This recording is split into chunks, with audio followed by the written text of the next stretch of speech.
ఇక ఎట్టకేలకు contract outsourcing ఉద్యోగులకు భారీ శుభవార్త. ఏప్రిల్ నుంచి అమలు అంటూ అప్డేట్ అయితే రావడం జరిగిందండి.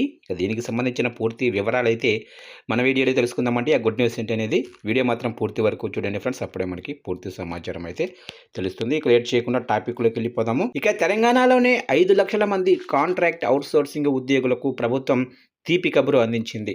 ఏప్రిల్ నుంచి వీరి జీతాలను మధ్యవర్తులు, ఏజెన్సీల ప్రమేయం లేకుండా నేరుగా వారి బ్యాంకు ఖాతాల్లోనే జమ చేయాలని ఆర్థిక శాఖ నిర్ణయించింది. ప్రస్తుతం ప్రభుత్వ ఉద్యోగులకు వాడుతున్న ఐఎఫ్ఎంఎస్ విధానం లేదా ప్రత్యేక పోర్టల్ ద్వారా ఈ చెల్లింపులు జరగనున్నాయి.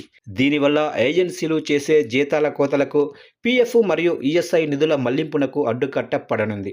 ఆధార్ అనుసంధానం ద్వారా బినామీలను ఏరివేసి పారదర్శకత పెంచడమే లక్ష్యంగా ఈ మార్పులు చేపడుతున్నారు. ఇక ఈ నిర్ణయంతో ఉద్యోగులకు ఆర్థిక భద్రతతో పాటు సామాజిక భద్రతపై కూడా భరోసా లభించనుంది.